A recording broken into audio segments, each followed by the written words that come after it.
Hello. Today I would like to do an overview of the Vital Bracelet BE. So, what is the Vital Bracelet BE? In short, it's a fitness band that allows you to use exercise to train a character. There are different sets of characters, such as Digimon, My Hero Academia, and Tokyo Revengers. My videos will always be focused on Digimon.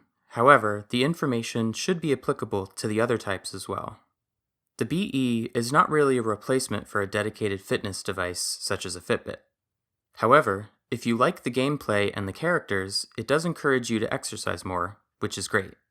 It is essentially the next version of the Vital Bracelet, the Digivice V, and the Vital Hero.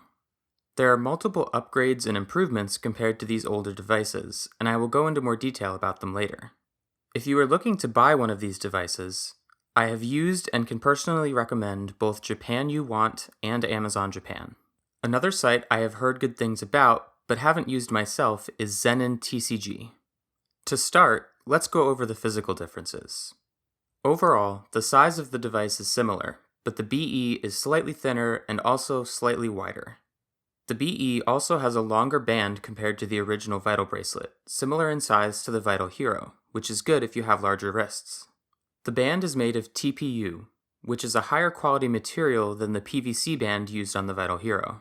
The band is also easily replaceable, and there are multiple colors available.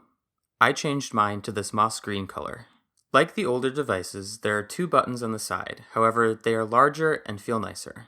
The charging port is also on this side, although it's still micro USB instead of USB-C, which is unfortunate. The BE memory port is located on the other side. The BE supports the older DIMM cards as well as the new BE memory cards. The BE memory cards do not work on the older devices.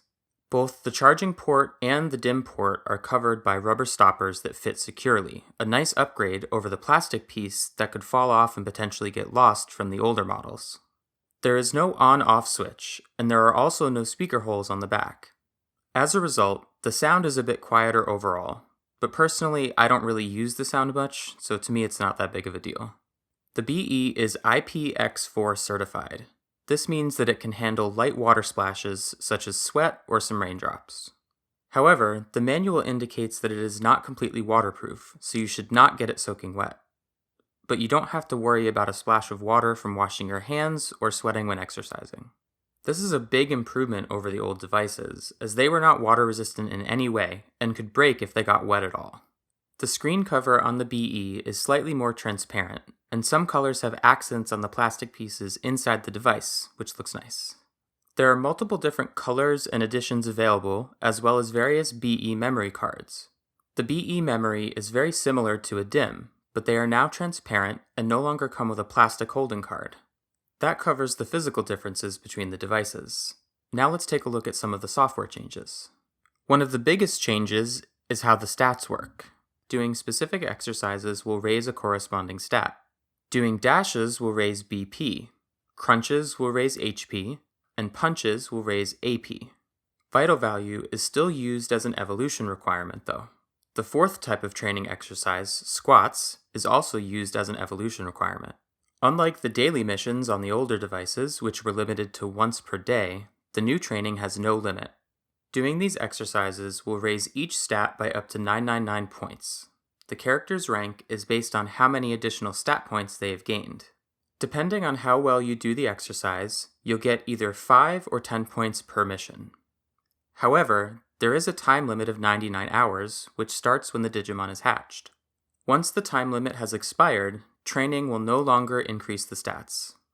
To me, this is a great incentive to exercise more, as your Digimon will only be as strong as you can make them within the time limit. It does take a modest effort to get to 999 in all 3 stats, but not an exorbitant amount, especially if you split it up over multiple days. The status screen has also been greatly improved and has a lot of additional information. It now displays your Digimon's rank and the remaining time limit, the character name, stage, attribute, and ability, and their stats, including the training mission bonuses, as well as evolution-related stats. It also shows possible evolution paths, which includes displaying the requirements for the next stage. This is a huge benefit, as instead of searching online or looking at a guide, you can find out what you need to do right on the device. The adventure missions also have some upgrades. You can choose which stage to do after each one is completed, and there are more character unlocks tied to the stages instead of just one. The number of characters on each card has also been increased from 17 to 23. In addition, the number of characters you can store in the device has been doubled from 2 to 4. One of your characters can also be registered as support and may help out in battles. The default character is always available and tracks your exercises even when there are no Digimon loaded. You can view the last few days' worth of exercises from the main screen by clicking the lower button. The BE is able to connect to a new companion app, the VB Arena. At this time, there have been issues reported with the new app, so I am choosing not to use it until it gets updated. As a result, I won't be going into detail about it in this video. One thing I would like to note about the app. When you select the Connect option, you have to also select App Log Link. Once this is selected, it takes about 5 seconds before it displays the touch icon. If you try to connect to the app before the touch icon is displayed, it will result in an error, so keep that in mind if you use the app. Bandai has indicated that the previous app, the VB Lab, will be discontinued in 2023. At this time, they also do not have a way to migrate Digimon over all at once. It's unfortunate, as I'm sure many people, myself included, would like to keep the progress and Digimon they have on the old app. Hopefully they will change this in the future. There is also an option to connect to a spot, though there is no indication yet as to what this is for. The firmware version is now displayed in the settings. There has been discussion online that it may be possible to upgrade it. However, I'm not sure what this process would entail and whether you could do it as a user. Since there is no power button, there is an option in the menu to power off the device instead. That about covers it for the software differences. Overall, the BE is a greatly improved version of the Vital Bracelet. I tried to cover all of the changes I've found so far, but feel free to let me know in the comments if there's anything I missed. Hopefully, you now have a better idea of the changes made for the Vital Bracelet BE. If you enjoyed watching this video, please like and subscribe, and thank you for watching.